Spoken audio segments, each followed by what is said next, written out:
Terima kasih Anda masih bersama kami. Bagi Anda yang baru saja bergabung, kami hadirkan kembali 3 berita utama hari ini. Belasan hektar sawah di Sidoarjo Sragen terancam gagal panen karena terendam luapan air dari Sungai Ngablak. Sulit dapat pupuk bersubsidi, Presiden Joko Widodo berjanji pada petani se-Jawa Tengah untuk tambah anggaran subsidi pupuk tahun ini.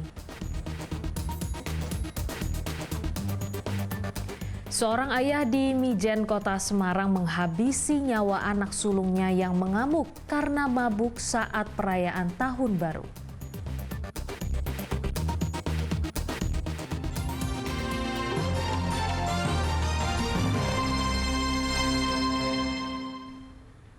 Awal tahun harga beras di Kota Semarang masih mahal. Pedagang pasar pun mengeluhkan sepinya pembeli. Para pedagang di pasar tradisional Mijen, Kota Semarang menyambut awal tahun baru dengan kondisi yang kurang menyenangkan. Masih tingginya harga beras membuat kios mereka sepi pembeli. Saat ini harga beras kualitas medium dan premium masih dijual Rp14.000 dan Rp16.000 per kilogram. Pasokan beras dari agen juga semakin jarang. Bila biasanya agen beras mengirim pasokannya tiap pekan, saat ini pasokan beras hanya diantar 2 minggu sekali. Imbas mahalnya harga beras membuat omset pedagang turun hingga 50%. Pembeli sepi dan hanya membeli beras dalam jumlah sedikit. Beras masih mahal, penghasilan nggak ada, mungkin tuh Mas, ada dampaknya. Sekarang sepi Mas ya. Yang beli langka sebetulnya, tapi kok belum turun-turun. Banyak yang mengurangi jumlah pembelian, Bu. Iya, itu pasti Mas ya. Orang kecil-kecil itu tuh Mas, kasihan, nek mau nempur cari yang 12.000, ke sini nggak ada 10.000 apalagi nggak ada. Bang. Belinya masih 13 itu belinya saya, makanya saya jualnya 14. Kasihan orang kecil-kecil ya Mas, kalau beras mahal ya. Tidak hanya beras, bumbu dapur seperti bawang merah dan bawang putih juga mahal. Bawang merah dan bawang putih dijual Rp40.000 dan Rp42.000 per kilogram, padahal sebelumnya dijual hanya Rp35.000 per kilogram. Pedagang berharap di awal tahun 2024 ini pemerintah bisa serius menangani atau mencarikan solusi untuk menstabilkan harga pangan, khususnya harga beras. Tidak membiarkan saja harga bahan pangan melambung tinggi. Ali Mustaufiri melaporkan dari Kota Semarang. Saat petani di Brebes masih kesulitan mendapatkan air untuk sawah mereka, belasan hektar sawah di Dukuh Ngablak, Sidoarjo Sragen malah terendam luapan air dari Sungai Ngablak. Akibat kejadian ini petani terancam gagal panen karena tanaman padi mereka yang baru berusia 25 hari terendam.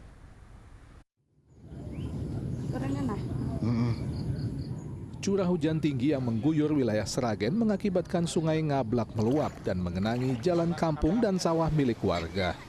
Sawah milik petani di Dukuh Ngablak, Desa Sine, Kecamatan Sidoarjo Sragen, seluruhnya terendam banjir hingga berubah seperti danau.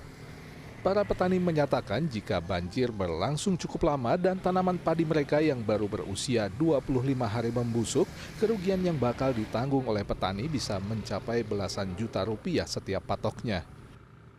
Ini air kiriman dari Kalibata, Mas. Kalibata, Pucuk, Munggur, dan sebagainya. Pak, ini padahal umur padi berapa, Pak? Ya 25. 25 hari ya? Iya. Ini rugi nggak, Pak? Ya rugi, Pak. Ini sawah saya ini. Rugi sampai berapa, Pak? Ya ruginya ya kurang lebih sekitar 10 sampai 15. 15 juta ya? Iya. Ya mudah-mudahan nggak keluruan. Keluruan itu membusuk, Mas. Membusuk. Mudah-mudahan nggak membusuk. Tapi sering, Pak, kayak gini, Pak? Ya kuncinya ini. Kali Ngablak itu kalau dibersihkan seperti dulu lagi, nggak seperti ini. Kuncinya hanya sungai itu. Warga mengaku Sungai Ngablak kerap kali meluap saat musim hujan jika tidak dikeruk secara berkala. Petani meminta pemerintah Kabupaten Sragen dan Provinsi Jawa Tengah mengatasi permasalahan sampah dan sedimentasi Sungai Ngablak yang menjadi penyebab banjir. Heri Prasetyo melaporkan dari Sragen.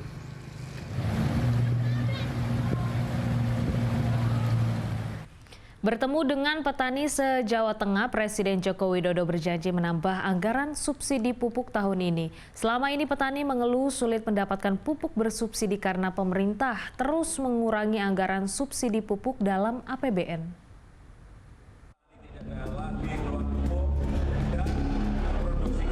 Petani dari seluruh kabupaten kota seprovinsi Jawa Tengah Rabu lalu dikumpulkan di gelanggang olahraga Satria Purwokerto untuk bertemu dengan Presiden Joko Widodo. Dalam pertemuan tersebut, Presiden menjanjikan akan menambah anggaran subsidi pupuk bagi petani. Janji ini dilontarkan menanggapi keluhan para petani mengenai sulitnya mendapatkan pupuk bersubsidi beberapa tahun belakangan ini.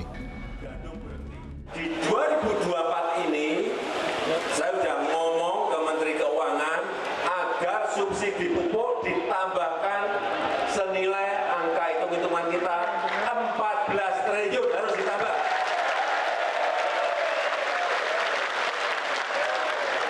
Untuk menutup kekurangan pupuk yang ada di lapangan. Janji Presiden Joko Widodo menambah anggaran subsidi pupuk tersebut disambut baik petani. Namun petani berharap agar pemerintah tidak hanya menyampaikan janji-janji saja. Sebab pada kenyataannya, selama ini petani mengalami kesulitan mendapatkan pupuk bersubsidi. Ya senang lah kalau memang betul-betul loh. Artinya jangan janji, buktikan. Dan terus kita gimana ya, kadang-kadang di atasnya itu gimana, di bawahnya nggak jelas. Syukur-syukur tanpa kartu, tanpa KTP, harga artinya standar 150 nggak apa-apa, yang penting gampang kita beli itu aja. Selama ini pakai kartu buat habis, kita beli di luaran. Sementara jatah dari pemerintah yang pakai kartu itu per tanam dari istilah kita orang kampung itu seperempat bau. Itu kita dapat 35 kilo. Artinya tidak sesuai dengan kebutuhan tanaman saya. Ya kurang mudah, kurang subur lah. Mengambil data dari Kementerian Keuangan, kesulitan petani untuk mendapatkan pupuk bersubsidi tersebut adalah akibat kebijakan pemerintah yang terus mengurangi besaran subsidi pupuk dalam anggaran pendapatan dan belanja negara tiap tahunnya. Dari data tersebut, pada tahun 2019 anggaran subsidi pupuk mencapai 34,3 triliun rupiah. Namun 4 tahun berikutnya, anggaran subsidi pupuk terus menyusut menjadi 31,1 triliun rupiah di tahun 2020, 27,2 triliun rupiah di tahun 2021, dan kembali menyusut menjadi 25,3 triliun rupiah di tahun 2022 dan 2023. Pemerintah dalam 5 tahun terakhir mengurangi subsidi pupuk dari 9 jenis menjadi hanya 3 jenis dan peruntukan subsidi dari 36 jenis komoditas pertanian menjadi hanya 9 jenis komoditas saja. Kebijakan pengurangan subsidi pupuk inilah yang menyebabkan para petani kesulitan mendapatkan pupuk bersubsidi. Mardianto melaporkan dari Banyumas.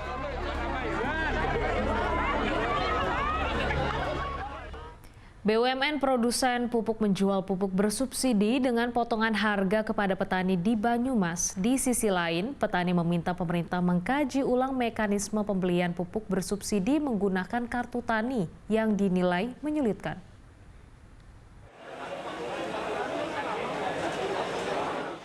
Dalam kesempatan yang sama, PT Pupuk Indonesia Persero, badan usaha milik negara produsen pupuk, menggelar bazar pupuk di tempat temu wicara Presiden dengan para petani. Para petani bisa membeli pupuk bersubsidi dengan menunjukkan data diri berupa kartu tanda penduduk dan kartu tani untuk diverifikasi apakah memenuhi syarat untuk membeli pupuk bersubsidi. Dalam bazar pupuk ini, petani diberikan potongan harga sebesar 50% dari harga normal dan mendapatkan bonus 3 kantong pupuk non-subsidi karung 5 kg setiap pembelian 1 kantong pupuk karung 50 kg. Mereka yang dapat bazar ini kita kasih kupon, nanti mereka ngambil ke distributor terdekat yang ada di wilayah masing-masing yang sudah terdaftar. Jadi petani yang dapat ini mereka sudah terdaftar di ERDKK, oleh Kementerian Pertanian. Jadi nggak sembarangan petani. Terdaftar, nanti kami tunjukkan kalau di Purbalingga, di kecamatan ini nanti kami di sini. Kita tinggal ngambil aja. Petani menyambut bazar pupuk ini, namun mereka meminta agar pemerintah meninjau ulang mekanisme pembelian pupuk bersubsidi menggunakan kartu tani, karena selama ini justru menyulitkan mereka mendapatkan kebutuhan paling penting setiap memasuki musim tanam. dengan adanya kartu tani itu memang petani sangat susah untuk mendapatkan pupuk. Nah, imbauan untuk pemerintah ke depan ini untuk dimudahkan petani mendapatkan pupuk bersubsidi. Selama ini memang susah. Susahnya gimana, Pak? Susahnya yaitu karena kuota dibatasi, kuotanya terbatas, Pak. Padahal petani itu yang dibutuhkan itu pupuk padi. Pada musim tanam di awal tahun 2024, PT Pupuk Indonesia Persero telah menyiapkan persediaan pupuk sebanyak 1,7 juta ton yang telah disalurkan ke distributor dan pengecer di seluruh Indonesia. Mardianto melaporkan dari Banyumas. Pemerintah mulai memberlakukan pembelian gas LPG tabung 3 kg bersubsidi menggunakan KTP sejak awal tahun ini. Namun pelaksanaannya dikeluhkan para pelaku UMKM di Pati, selain lebih rumit, pembelian juga dibatasi.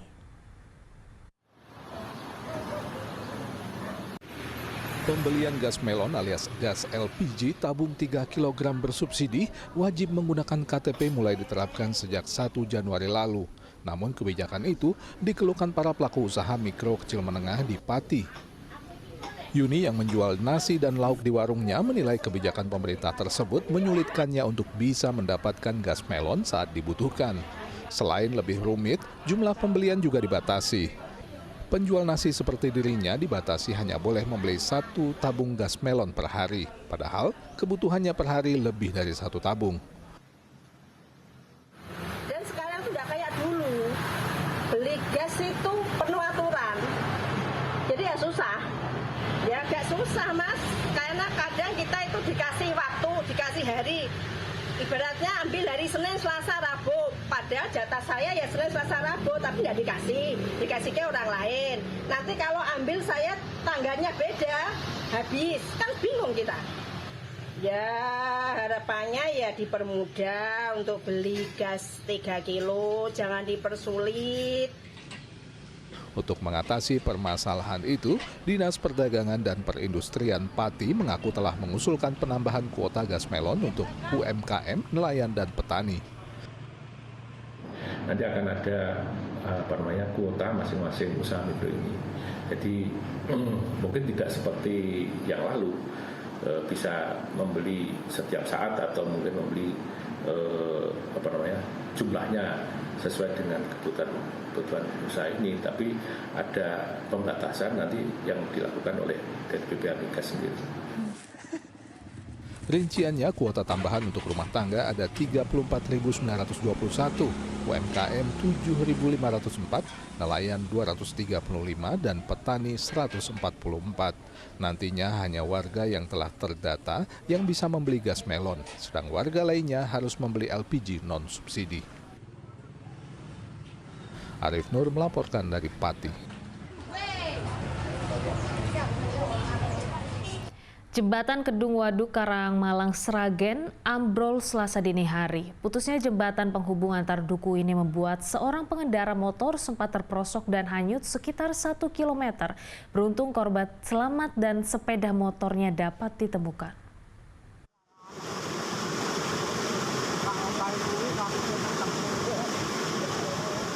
Video amatir milik warga ini menunjukkan sejumlah orang yang tengah berupaya menarik sebuah sepeda motor yang tercebur dari Sungai Jambangan, Kecamatan Karangmalang, Sragen. 4 orang warga membawa naik motor milik Parmo, warga yang terperosok jatuh ke sungai akibat putusnya jembatan Kedung Waduk Selasa pukul 5 dini hari. Saat itu Parmo dalam perjalanan pulang ke rumah setelah menginap di tempat adiknya. Sesampainya di jembatan, ia kaget karena motor yang ia kendarai tiba-tiba langsung terperosok jatuh ke sungai dari bagian jembatan yang putus. Pas nyemplung niku pripun, Mbah? Mboten mudeng. Mboten sadar. Nggih sadar. Oh, pokoke kula teblung terus kula kali enten mawon kula. Mau minggir ngeten pados antan pring sak selenjer kula damel lantaran kok saged munggah, pun mboten kena napa-napa. Tapi kok munggah dugi dhuwur, posisi mriki kan ngombe, kok petuk ngaten terus kok banyune gogok-gogok. Ambrolnya jembatan Kedung Waduk diduga akibat meluapnya air Sungai Jambangan setelah diguyur hujan lebat Senin malam. Sampah seperti rumpun bambu dan kayu yang tersangkut di jembatan juga turut andil membuat jembatan ambrol. Putusnya jembatan membuat aktivitas warga setempat terganggu lantaran harus memutar sejauh 5 km. Dalam memutar lewat Kelurahan Gebang. Itu sejauh berapa kilometer, Pak? Jauh kira-kira ya 5 kilometer. Akses warga sendiri gimana, Pak? Terganggu nggak, Pak? Ya terganggu antara akan menuju ke Gedung Cabai ya nggak bisa, ya menuju ke Sumber Mulia nggak bisa. Warga meminta pemerintah Kabupaten Sragen dapat segera memperbaiki jembatan Kedung Waduk. Keberadaan jembatan penghubung antar duku ini sangat vital untuk mendukung aktivitas sehari-hari warga Duku Sumber Mulyo dan Duku Kedung Cabai. Heri Prasetyo melaporkan dari Sragen.